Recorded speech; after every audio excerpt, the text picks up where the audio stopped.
Bismillahirrahmanirrahim. Assalamualaikum warahmatullahi wabarakatuh. Alhamdulillahilladzi arsala rasulahu bil huda wa dinil haqq liyudhhirahu 'ala dini kullihi wa kafa billahi shahida. Ashhadu an la ilaha illallah wahdahu la syarika lah wa ashhadu anna Muhammadan 'abduhu wa rasuluh sallallahu alaihi wa ala alihi wa sahbihi wa man ittaba'a hudahu ila yaumiddin, amma ba'd. Bapak-bapak dan ibu-ibu kaum muslimin wal muslimat rahimani wa rahimakumullah. Alhamdulillah, puji dan syukur kita panjatkan kepada Allah atas segala nikmat yang telah Allah Subhanahu wa taala anugerahkan kepada kita semua, sehingga di malam hari ini kembali kita berkumpul di masjid yang kita cintai ini untuk melaksanakan sholat maghrib berjamaah, yang kemudian kita lanjutkan dengan kajian membahas kitab Riyadhus Shalihin yang ditulis oleh Al-Imam An-Nawawi rahimahullahu ta'ala. Pada pertemuan yang terakhir kita telah bacakan hadis Aisyah radhiyallahu ta'ala anha yang menunjukkan bahwa barang siapa yang bersabar dalam menghadapi wabah, maka dia akan mendapatkan pahala orang yang mati syahid. Dan telah kita sebutkan pula bahwa pahala mati syahid tidak hanya diperoleh dengan gugur di medan pertempuran saja, namun pahala mati syahid juga didapatkan dari amalan-amalan lain, seperti orang yang mati tenggelam, atau orang yang mempertahankan hartanya, atau seorang ibu yang meninggal ketika melahirkan anaknya, dan lain-lain. Dan masih banyak lagi yang lain yang disebutkan dalam hadis bahwa dia juga mendapatkan pahala orang yang mati syahid. Kemudian juga telah kita sebutkan bahwa ketika seseorang itu bersabar akan hilangnya nikmat dunia yang besar baginya, sebutkan dalam hadis bahwa kehilangan matanya, barang siapa yang dia bersabar dengan kehilangan matanya, maka Allah Subhanahu wa taala akan berikan ganjaran kepadanya dengan masuk surga. Maaf. Baik. Nah, sekarang kita akan masuk ke hadis yang 35, dan ini juga sudah kita bacakan kemarin. Dari Atha bin Abi Rabah, beliau mengatakan, qala li Ibnu Abbas radhiyallahu anhuma, ala urika imra'atan min ahlil jannah. Kata Atha bin Abi Rabah, Abdullah bin Abbas radhiyallahu anhuma mengatakan kepadaku, tidakkah engkau ingin aku perlihatkan seorang wanita yang termasuk penghuni surga? Jadi di masa itu ada seorang wanita, dia masih hidup, tapi dikabarkan oleh Rasulullah SAW bahwa dia termasuk penghuni surga.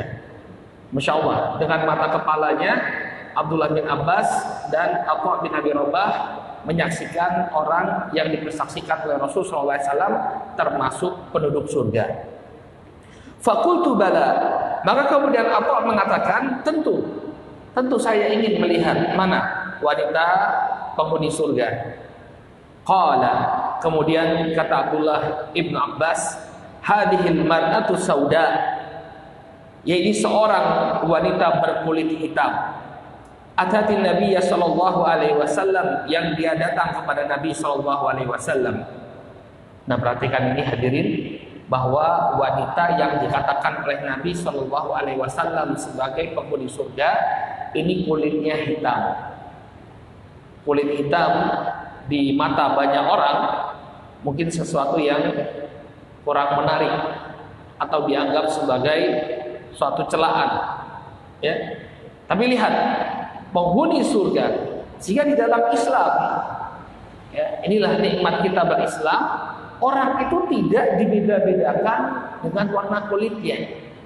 Dia menjadi orang yang sangat mulia, walaupun mungkin di mata sebagian manusia, ya, dia tidak bernilai. Ya, makanya di dalam Al-Quran dikatakan, inna akramakum indallahi atqakum. Ya, Sesungguhnya orang yang paling mulia di tengah-tengah kalian adalah orang yang paling bertakwa. Jadi penampilan dia di dunia, entah itu kulitnya hitam atau mungkinnya pakaiannya sederhana, ini tidak ada hubungannya sama sekali dengan kedudukan dia di mata Allah. Yang menjadi sebab seseorang itu ditinggikan kedudukannya di hadapan Allah adalah ketakwaannya. Qala hadhihi al-mar'atu sauda atatin Nabiy sallallahu alaihi wasallam. Maka seorang wanita berkulit hitam, dia datang kepada Nabi sallallahu alaihi wasallam, faqalat, kemudian dia mengatakan, "Inni usra." Saya ini terkena penyakit sara. Dijelaskan oleh para ulama, penyakit sara ini seperti orang kejang-kejang. Sebabnya ada dua. Kemungkinan yang pertama, dia diganggu jin. Jadi diganggu jin kemudian kejang-kejang. Yang kedua, karena pengaruh sarafnya. Sebagaimana yang kita kenal di masa ini dengan penyakit epilepsi, ayat. Jadi ini kemungkinannya wanita ini terkena penyakit kejang-kejang, ya, bisa jadi karena kerasukan jin atau karena penyakit epilepsi, gangguan sarafnya. Qala wa inni atakasyaf. Dan ketika saya terkena penyakit kejang-kejang itu, auratku terbuka, kata sang wanita. Fad'ullaha ta'ala li, maka berdoalah kepada Allah Subhanahu wa taala untukku. Maksudnya untuk kesembuhanku. Wahai Rasulullah, tolong doakan kepada Allah Subhanahu wa taala agar aku mendapatkan kesembuhan. Qala, maka Nabi sallallahu alaihi wasallam mengatakan kepada wanita tersebut, in syi'ti sabarti walakil jannah. Apabila engkau menginginkan, maka bersabarlah dan engkau akan mendapatkan surga. Bersabarlah dengan penyakitmu dan engkau akan mendapatkan surga. Wa in syi'ti da'autullaha ta'ala an yu'afik. Dan apabila engkau menginginkan, maka aku akan berdoa kepada Allah agar Dia menyembuhkanmu. Nah, di sini inti dari hadis yang kita bacakan ini, Nabi mengatakan kalau kamu bersabar dengan penyakitmu, maka kamu akan mendapatkan apa? Surga. Ya. Nah, ternyata yang dipilih oleh wanita ini, dia memilih untuk bersabar dengan penyakitnya. Inilah yang menyebabkan kenapa Abdullah bin Abbas itu sampai berani mengatakan wanita ini termasuk penghuni surga. Kenapa? Karena dari dua pilihan yang diberikan oleh Rasul Shallallahu Alaihi Wasallam, sang wanita memilih untuk bersabar dan Nabi mengatakan, in syi'ti sabarti walakil jannah. Kalau engkau bersabar, maka engkau akan mendapatkan surga. Maka kata wanita tersebut, asbir, saya akan bersabar. Tapi kata sang wanita, ya, fa inni faqalat inni atakasyaf. Tapi wahai Rasul, aurat saya itu sering terbuka. Fad'ullaha alla atakasyaf. Maka berdoalah kepada Allah agar auratku tidak lagi terbuka. Jadi doanya itu bukan lagi untuk menyembuhkan penyakitnya, tapi apa? Untuk agar auratnya tadi tidak tersingkap. Fada'alaha, maka kemudian Rasul Shallallahu Alaihi Wasallam pun mendoakan wanita tersebut, yakni agar auratnya tidak tersingkap. Ya. Pada pertemuan yang terakhir kita sudah bacakan biografi dari Atha bin Abi Rabah dan juga Abdullah bin Abbas radhiyallahu taala anhuma. Maka insyaallah kita akan langsung mengambil faedah dari hadis ini, pelajaran dari hadis ini. Faedah yang pertama, bahwa hendaknya seseorang itu bersabar atas musibah di dunia yang akan membuahkan surga. Maksudnya kesabaran dia atas musibah ini akan mengantarkan dia kepada surga, sebagaimana apa yang disampaikan oleh Nabi SAW kepada wanita tersebut. Ya, in sabarti walakil jannah. Kalau engkau bersabar, maka engkau akan mendapatkan surga. Jadi kesabaran itu akan membuahkan surga. Kemudian yang kedua, faedah yang kedua, bahwa ada sebagian orang yang dikabarkan oleh Rasulullah bahwa dia termasuk penghuni surga. Ya, jadi ada yang memang dijamin, ya, sudah mendapatkan jaminan dari Rasulullah, kamu masuk surga. Seperti wanita ini. Contohnya lagi 10 sahabat. Ada 10 sahabat yang disebutkan oleh Rasul Shallallahu Alaihi Wasallam secara beriringan namanya bahwa mereka termasuk penghuni surga. Beliau mengatakan Abu Bakar fil jannah, Umar fil jannah, Uthman fil jannah, Ali fil jannah, Talha fil jannah, Az-Zubair fil jannah, Abdurrahman bin Auf fil jannah, Sa'ad bin Waqqas fil jannah, Sa'id bin Zaid fil jannah, Abu Ubaidah bin Jarrah fil jannah. Ada 10 sahabat yang disebutkan namanya oleh Nabi Shallallahu Alaihi Wasallam, ya, bahwa mereka termasuk penduduk surga. Adapun orang-orang di masa sekarang tidak bisa kita kemudian menentukan dia masuk surga. Makanya ungkapan sebagian orang ketika dia kehilangan orang tua, kehilangan orang yang dia cintai, kemudian dia mengatakan misalnya, Papa sekarang di surga, Mama sekarang sudah di surga, adik sekarang di surga. Ini tidak boleh. Kenapa Pak? Karena itu memastikan. Kita tidak tahu sebaik apapun orangnya, kita tidak bisa memastikan. Tidak ada penghabaran dari Allah, tidak ada penghabaran dari Rasulullah. Dari mana kita tahu kalau dia termasuk penghuni surga? Apalagi kalau kesehariannya dipenuhi dengan kemaksiatan, ya, kerjanya narkoba, mati karena narkoba. Kemudian dikatakan sekarang si fulan sudah di surga.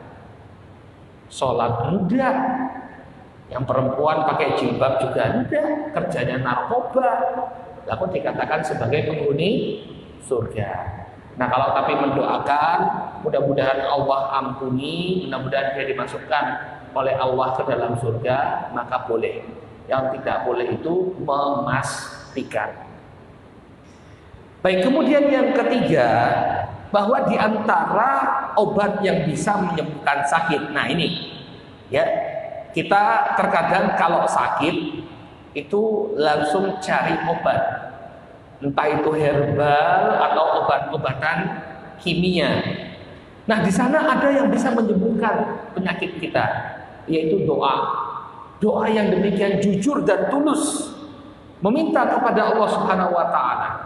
Ini juga termasuk perkara, bahkan ini adalah yang paling bisa untuk menyembuhkan penyakit kita. Karena Allah Subhanahu wa taala yang telah menyembuhkan penyakit. Allah memiliki nama Asy-Syafi. Ya, Anta Syafi, la syifaa illa syifa'u. Ya Allah, Engkaulah yang Maha Penyembuh. Tidak ada kesembuhan itu kecuali kesembuhan yang berasal darimu. Nah, ini harusnya diyakini oleh seorang muslim. Kita mendapatkan kesembuhan itu bukan karena obat, bukan karena dokter. Mereka ini adalah wasilah saja. Tapi yang memberikan kita kesembuhan adalah Allah Subhanahu wa ta'ala. Kemudian faedah yang keempat, bahwa mengambil perkara yang asal ini lebih afdal daripada mengambil rukhsah atau keringanan. Maksudnya apa Ustaz? Faedah ini maksudnya begini. Orang yang sakitnya seperti sakit epilepsi, dia kan tidak sadar. Orang yang tidak sadar kemudian auratnya tersingkap, dosa apa enggak Pak? Tidak dosa, karena dia tidak sadar, dalam keadaan tidak mampu untuk menutup auratnya tadi. Nah, tapi lihat sang wanita ini, dia tetap berusaha walaupun dia diberi keringanan, tidak berdosa walaupun auratnya tersingkap karena dia tidak sadar, tapi dia tetap berusaha untuk menutup auratnya tadi. Maka kata para ulama, mengambil perkara yang asal ini lebih afdal daripada mengambil rukhsah atau keringanan. Ya. Nah, ini bisa kita pakai dalam banyak kondisi. Misalnya panjenengan di bulan Ramadan. Di bulan Ramadan. Ketika itu panjenengan dapat tugas keluar kota. Dalam keadaan panjenengan itu keluar kotanya tidak memberatkan, perjalanannya tidak memberatkan. Misalnya berangkatnya naik pesawat, ya, dijemput naik mobil AC, tidak memberatkan. Maka mana yang lebih utama? Apakah kita mengambil keringanan untuk tidak berpuasa atau berpuasa? Jawabannya lebih baik bagi kita untuk berpuasa. Ya. Karena mengambil hukum asal itu lebih mudah, lebih dianjurkan daripada mengambil keringanan. Baik. Tapi bagaimana kalau safar? Dalam permasalahan sholat, ya, mana yang lebih utama? Apakah kita meringkas sholat atau kita mengerjakan sholat secara utuh, secara lengkap? Nah, kalau kita itu sholatnya sendirian, maka atau kita itu sholatnya bukan ngikut imam, bukan ngikut imam yang mukim, maka lebih utama untuk kita untuk mengqashar salat. Kenapa? Karena ini yang dilakukan oleh Rasulullah Shallallahu Alaihi Wasallam. Adapun kalau mengikuti imam, misalnya kita mampir di suatu masjid, ya, kemudian imam sholat, pas waktunya sholat, imam sholat, maka kita mengikuti sholatnya imam. Ya, baik. Kemudian yang keempat, faedah yang keempat, bahwa menjaga aurat itu adalah satu hal yang penting. Dari mana ini kita ketahui? Karena sang wanita itu meminta didoakan oleh Rasulullah agar auratnya terjaga. Ini atakasyaf, wahai Rasulullah, saya itu auratnya tersingkap, tolong doakan agar aurat saya itu tidak lagi tersingkap. Menunjukkan kepada kita bahwa menjaga aurat itu adalah hal yang sangat penting. Nah, betapa banyak di antara kaum muslimin, baik muslimin maupun muslimah, yang menganggap bahwa menjaga aurat itu bukan hal yang penting. Misalnya, banyak ini ibu-ibu, ya, kalau ke masjid, kalau acara kemana-mana pakai kerudung, tapi kalau keluar rumah, nyapu rumah, biasanya copot. Ke tetangga juga copot. Padahal tetangga bukan mahramnya. Di jalanan, ketika nyapu jalan, ya nanti ada orang yang lewat bisa melihat auratnya, rambutnya kelihatan. Aurat itu bagi wanita, rambut itu adalah aurat. Ya, coba lihat ini bagaimana sahabat wanita ini sampai dia memohon kepada Rasulullah SAW didoakan agar auratnya tidak tersingkap. Berarti menutup aurat adalah perkara yang sangat penting untuk dijaga. Ya, jangan sampai aurat kita terlihat. Kemudian yang kelima, faedah yang kelima, bahwa sempurnanya seseorang menutup auratnya menunjukkan ketinggian adab. Sementara menampakkan aurat justru menunjukkan kerendahan. Kita belakangan ini sering, Pak, mendengar seruan kepada wanita muslimah, "Lah kenapa kok pakai jilbab?" Jilbab itu menunjukkan keterbelakangan. Lihat orang modern, ya, rambutnya kelihatan, pakai pakaian yang pendek. Nah, ini menunjukkan kebebasan wanita, menunjukkan kehidupan yang modern. Nah, ini namanya propaganda.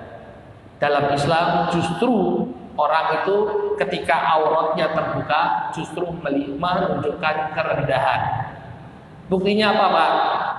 Buktinya salah satu perkara yang dilakukan oleh syaitan kepada bapak dan ibu kita, Nabi Adam alaihissalam dan Hawa alaihissalam. Apa yang dilakukan oleh syaitan? Berusaha untuk membuka aurat mereka. Ya, dalam Al-Quran Allah bercerita tentang bagaimana tipu daya syaitan. Kata Allah Subhanahu wa taala, "Ya bani Adam, la yaftinannakumus syaitan kama akhraja abawaikum minal jannah." Wahai anak Adam, janganlah sekali-kali kalian itu ditipu oleh syaitan sebagaimana dulu dia berhasil mengeluarkan bapak dan ibu kalian dari surga. Yanzi'u anhuma libasahuma liyuriyahuma sawatihima. Syaitan itu berhasil menanggalkan pakaian bapak dan ibu kita untuk memperlihatkan aurat mereka. Tuh.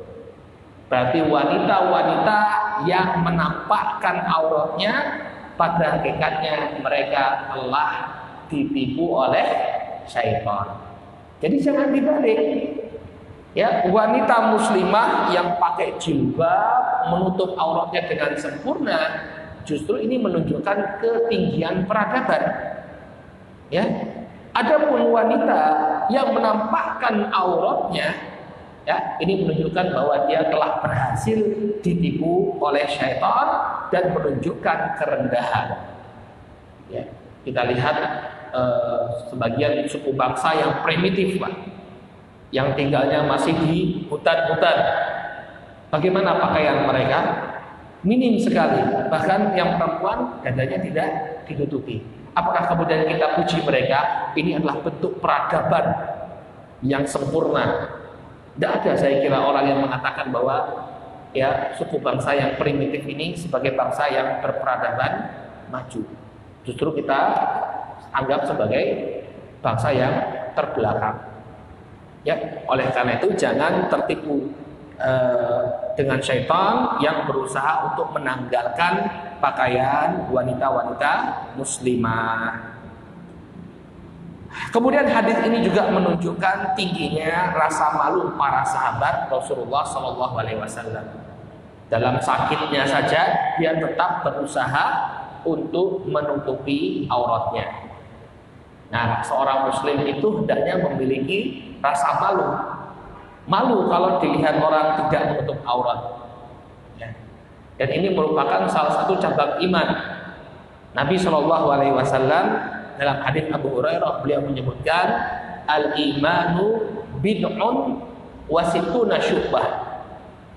Yang namanya keimanan itu ada 60 sekian cabang. A'laha la ilaha illallah wa adnaha imatatul adha anit thariq. Yang paling tinggi dari keimanan itu adalah la ilaha illallah, dan yang paling rendahnya adalah menyingkirkan gangguan dari jalan. Wal haya'u ya syu'batun minal iman, dan rasa malu itu merupakan cabang keimanan. Berarti bentuk ekspresi keimanan kita adalah kita memiliki rasa malu. Malu melakukan perbuatan yang tercela, malu berkata-kata kotor, malu kalau auratnya itu dipertontonkan. Ini faedah dari hadis yang ke-35. Sebelum kita lanjutkan, ada yang mungkin ingin ditanyakan? Tidak ada. Baik. Sekarang kita masuk ke hadis yang ke-36.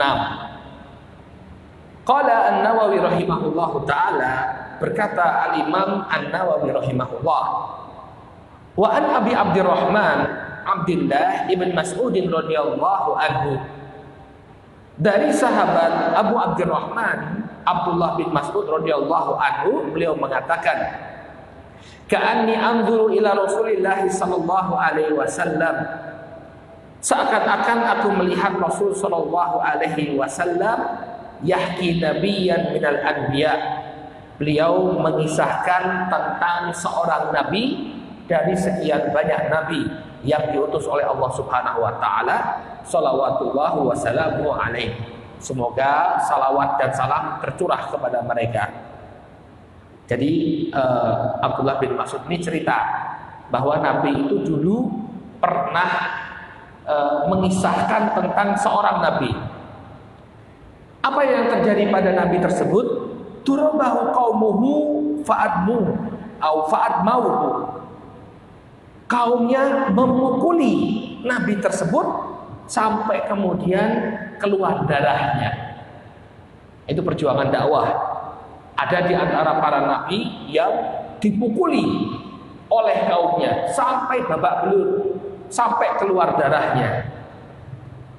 Lalu apa yang dilakukan oleh nabi tersebut? Wa huwa yamsahu dam an wajhi.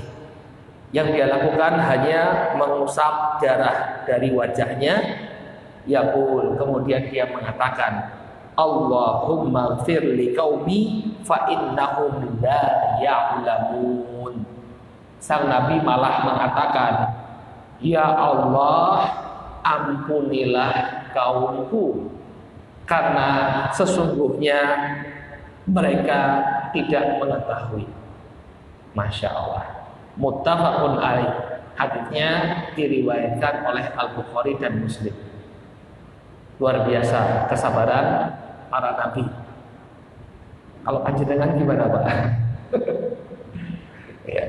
Kalau ada orang yang membalas dakwah kita, wah, mesti didoakan yang jelek ya. Ya. Baik. Seperti biasa kita akan coba bahas, ya, kita akan coba bedah hadis ini mulai dari perawinya. Perawinya ini Abdullah bin Mas'ud. Ya, beliau adalah sahabat yang sangat masyhur, Abdullah bin Mas'ud Al-Hudali dari Bani Hudail. Ya, beliau termasuk orang yang pertama-tama masuk Islam. Jadi Abdullah bin Mas'ud ini termasuk orang yang pertama masuk Islam. Ceritanya ketika itu Nabi Shallallahu Alaihi Wasallam dan Abu Bakar sedang melewati sekelompok kambing yang sedang digembalakan oleh Abdullah bin Mas'ud. Kemudian Nabi Shallallahu Alaihi Wasallam meminta susu kepada Abdullah bin Mas'ud. Kemudian kata Abdullah bin Mas'ud, saya ini cuma orang yang digaji. Jadi kambing ini bukan milik saya, tapi milik majikan saya. Maka kemudian Nabi SAW mengatakan, coba datangkan kepadaku kambing yang masih perawan. Kalau perawan kan belum ada susunya. Maka kemudian Nabi SAW didatangkan di hadapan beliau kambing tersebut, domba tersebut, lalu dipegang oleh Nabi SAW. Tiba-tiba susunya mengembang. Padahal kan kalau kambing yang perawan tidak mungkin mengeluarkan susu. Nah, ini mukjizatnya Nabi SAW. Kemudian Nabi SAW meminta Abu Bakar mengambil sebuah wadah, lalu ditampung susunya. Kemudian mereka bertiga minum dari susu kambing tersebut. Maka melihat ini Abdullah bin Mas'ud kemudian masuk Islam. Dan beliau dikenal dengan figurnya yang kecil, kurus. Bahkan pernah suatu ketika orang-orang itu mentertawakan betisnya Abdullah bin Mas'ud. Saking kurusnya, betisnya itu sangat kecil, ya. Tapi kata Nabi SAW bahwa dua betisnya Abdullah bin Mas'ud ini di akhirat nanti lebih berat daripada gunung Uhud. Maksudnya beliau pahala dan utama itu sangat banyak, sehingga ketika ditimbang nanti gunung Uhud yang demikian besar itu kalah dengan beratnya Abdullah ibn Mas'ud radhiyallahu taala anhu. Dan dahulu Abdullah bin Mas'ud ini termasuk dari 4 orang yang direkomendasi oleh Nabi SAW agar para sahabat mengambil Al-Quran darinya. Jadi beliau adalah sahabat yang ahli Al-Quran. Beliau, yakni Abdullah bin Mas'ud, Salim Maula Abu Hudzaifah, Mu'ad bin Jabal, dan Ubay bin Ka'ab. 4 orang ini yang direkomendasikan oleh Nabi SAW agar orang-orang mengambil Al-Quran. Ya, artinya belajar Al-Quran dari Abdullah bin Mas'ud. Abdullah bin Mas'ud pernah menjabat sebagai gubernur Kufah di masanya Umar bin Khattab. Namun beliau meninggal dunia dalam perjalanan menuju kota Madinah. Jadi beliau dari Kufah ingin pulang ke kota Madinah. Kemudian beliau wafat di kota Madinah dan dimakamkan di pekuburan Baqi' pada tahun 32 Hijriah. Ini biografi dari Abdullah bin Mas'ud radhiyallahu taala anhu. Baik, ada beberapa faedah ini yang disebutkan oleh para ulama. Faedah dari hadis ini yang pertama, di antara akhlak Nabi Shallallahu Alaihi Wasallam atau akhlak para nabi yang tentunya ini patut ditiru oleh kita, bahwa mereka bersabar ya dalam menghadapi tindakan jahil yang dilakukan kepada mereka. Ya, jadi para nabi itu banyaknya apa? Memaafkan. Ya, banyaknya memaafkan. Ketika Nabi Shallallahu Alaihi Wasallam ya itu dilempari oleh masyarakat di kota Taif. Jadi dalam hadis Aisyah radhiyallahu taala anha, beliau itu pernah ditanya oleh Aisyah, "Wahai Nabi Shallallahu Alaihi Wasallam, apa peristiwa yang pernah engkau hadapi yang membuat engkau itu bersedih selain perang Uhud?"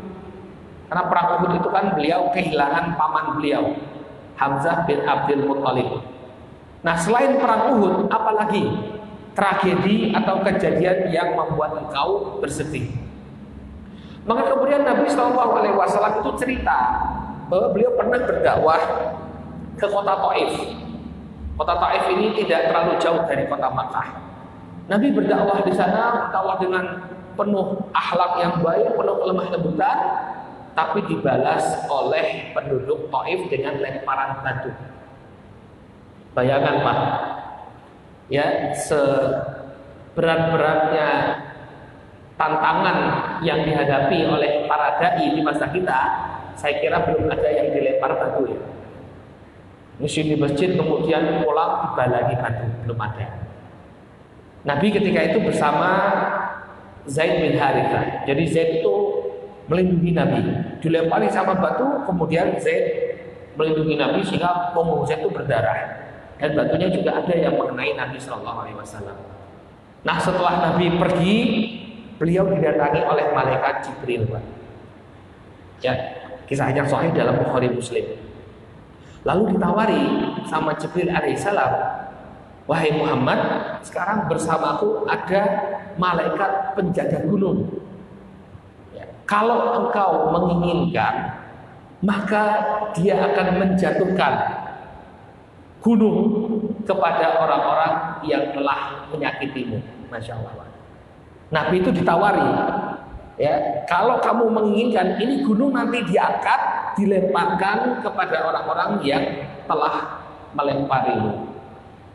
Maka apa kata Nabi Shallallahu Alaihi Wasallam? Jangan. Kata beliau, "Bal arju an yukhrijallahu min asalibihim man ya'budullaha wahdah la syarikalah." Bahkan aku sangat menginginkan nanti Allah Subhanahu wa taala mengeluarkan dari anak keturunan mereka orang-orang yang beribadah kepada Allah dan tidak menyekutukan Allah dengan sesuatu apa. Padahal baru dilempari, Pak.